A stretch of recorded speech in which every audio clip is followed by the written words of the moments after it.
সাহিত্য পড়াশোনা বিষয়ের সম্পাদক শাহরিয়ার আলম সামনাকে হত্যা করা হয়েছে, তার আমাদের সেই বিক্ষোভ প্রতিবাদের মুখে আমরা দেখেছি গতকাল বিএনপি কমিশনার একটি বক্তব্যের মাধ্যমে তিনি বলেছেন রহস্য উন্মোচন হয়েছে, সাম্য হত্যার রহস্য উন্মোচন হয়েছে।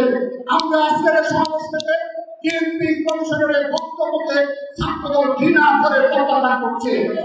আমরা আমাদের ভাইয়ের হত্যার বিচার চাই সুষ্ঠু তদন্তের মাধ্যমে এবং যারা সত্যিকার অর্থে দোষী তাদের মাধ্যমে আমরা সাম্য হত্যার আবারও সুষ্ঠু তদন্ত দাবি করছি এবং সেই সুষ্ঠু তদন্তের মাধ্যমে সাম্য হত্যা পুনরায় বিচার দাবি করছি। তার পরিবারও এই বক্তব্য প্রত্যাখ্যান করেছে। ছাত্রদল আনুষ্ঠানিকভাবে আমরা বিএনপি কমিশনের বক্তব্য প্রত্যাখ্যান করলাম। আমাদের এই সাম্য হত্যার বিচারের দাবিতে ছাত্রদলের কর্মসূচি চলমান থাকবে। আপনারা দেখেছেন সর্বশেষ আমরা রাজধানী ঢাকাতে আমাদের দুইজন ভাইকে হারিয়েছি, শাহরিয়ার আলম সাম্য এবং বেসরকারি বিশ্ববিদ্যালয়ের ছাত্রদলের বরিষ্ঠ ব্যক্তিত্ব তাদেরকে হত্যা করা হয়েছে। শুধু এই হত্যা করে ক্ষান্ত হয়নি, আমরা দেখেছি সর্বশেষ গত পরশুদিন এই পৃথিবীর কলেজে গুপ্ত সংগঠনের ৮ থেকে ১০ জন মিলে প্রিন্সিপালের রুম তালা লাগিয়ে দেয়।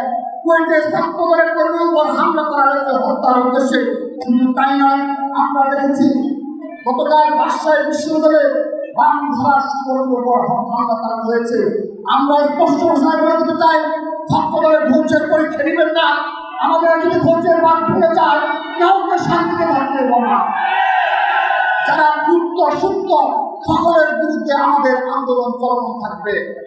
আমরা আরেকটি বিষয় স্পষ্ট করছি, যদি সাম্য হত্যার বিচার না পাই এবং এই ক্যাম্পাসে এই শিবিরের হামলা এবং গুপ্ত রাজনীতির নামে অপরাধ যদি চলমান থাকে, সাম্য হত্যার বিচার সহ বিগত 15.5 বছরে ছাত্রদলের যে সকল হয়েছে তাদের যদি বিচার করা না হয় এবং ছাত্রলীগের সন্ত্রাসীদের যদি বিচার করা না হয়, স্পষ্ট ভাষায় বলে দিচ্ছি প্রয়োজনে এই নির্দলীয় হিন্দু সরকারের বিরুদ্ধে আন্দোলন ঘোষণা করা হয়েছে।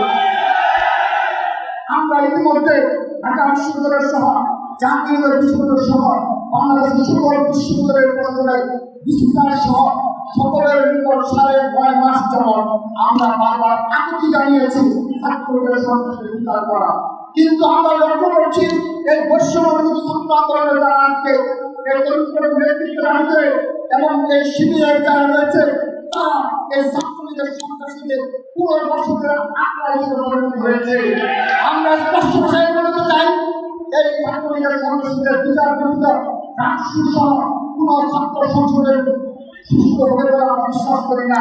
সেখানে আমরা বলছি আমরা 9.5 মাস আমরা অপেক্ষা করেছি, আমরা সময় দিয়েছি, বিশ্ববিদ্যালয় প্রশাসনকে সময় দিয়েছি। এখন আমরা বিশ্ববিদ্যালয় প্রশাসনকে সময় দেবো না। আমরা সরাসরি নির্দলীয় সরকারের ইউনুস সাহেবের সামনে যারা দায়িত্ব রয়েছে সেই সরকারের বিরুদ্ধে আমরা আন্দোলন করতে পারবো।